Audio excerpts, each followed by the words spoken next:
Assalamualaikum warahmatullahi wabarakatuh. Hari ini saya akan review artikel jurnal tentang pengolahan limbah pertanian disusun oleh saya sendiri, Kiki Andi Paso, program Magister Ilmu Pertanian Pasca Sarjana Universitas Andi Jema Palopo. Judul artikel yang pertama tentang limbah tempurung kelapa hijau, diagnosis, pembuangan, dan peluang pemanfaatannya dalam berbagai produk. Berikut di atas identitas artikel, kemudian tahunnya, tahun 2020, penulisnya Laune Nunes Maria L. Silva Juliano, dan berikut doinya. Lanjut untuk jurnal kedua, judul tentang penambahan biochar sabit kelapa meningkatkan retensi hara dengan menekan nitrifikasi pada tanah pertanian setelah aplikasi digestate anaerob. Berikut identitas artikel. Penulis Jidava Laimar. Berikut tahunnya, tahun 2021, dan doinya ada di atas. Jurnal ketiga itu terindikasi Sinta 1 tentang strategi pemanfaatan limbah pertanian untuk peningkatan nilai ekonomi dan lingkungan di Kabupaten Cilacap. Berikut identitas artikel. Penulis Ahmad Mahfuri, tahun 2023, Jurnal Inovasi Daerah, doinya ada di atas.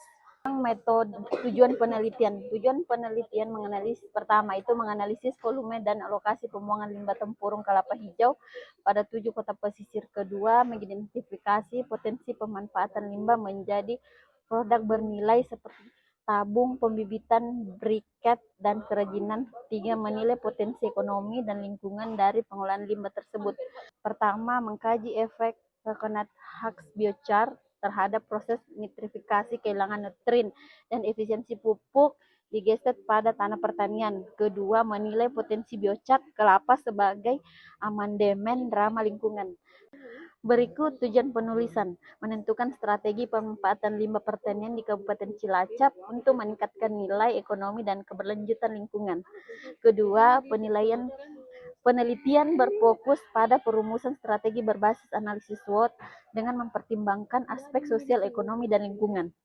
Metode survei lapangan, wawancara, dan observasi di 7 kota penghasil limbah kelapa. Kedua, analisis kuantitas limbah dan potensi penggunaannya. Ketiga, analisis SWOT dan estimasi pendapatan produk turunannya. Eksperimen laboratorium dengan perlakuan digestate plus biochar.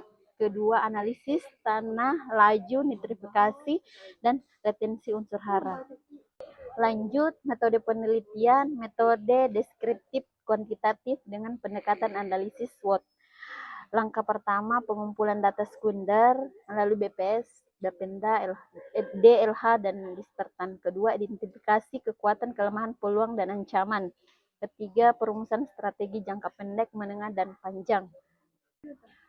Hasil sekitar 1,7 unit cangkang kelapa hijau dibuang setiap tahun, potensi produk hingga 34 juta tabung bibit biodegradable dan produk briket. Ketiga, pemanfaatan limbah berpotensi mengurangi emisi CH4 dan pembuangan terbuka. Hasil penelitian, CH biochar menekan nitrifikasi dan kehilangan nitrat secara signifikan. Kedua, meningkatkan retensi nitrogen dan ketersediaan hara jangka menengah. Ketiga, kombinasi digestate plus biochar efektif sebagai sistem pupuk berkelanjutan. Hasil penelitian, 3 strategi utama. Yang pertama, pembangunan kawasan pengolahan limbah pertanian jangka panjang. Kedua, pemberian bantuan alat pengolahan limbah kepada masyarakat jangka menengah. Ketiga, sosialisasi dan pelatihan kepada petani dan generasi muda. Wilayah fokus Kecamatan Majenang, Kabupaten Cilacap. Kelebihan dan kekurangan. Pertama, kelebihannya menggunakan data primer lapangan. Kedua, analisis SWOT dan ekonomi sederhana yang aplikatif.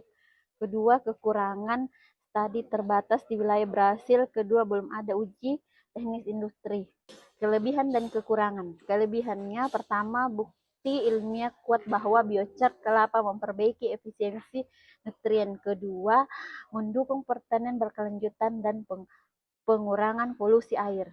Kekurangannya, pertama, uji laboratorium belum diuji di lapangan tropis. Kedua, tidak mencangkup analisis biaya produk biochar. Kelebihan penelitian isu sangat relevan dengan ekonomi hijau dan SDGs.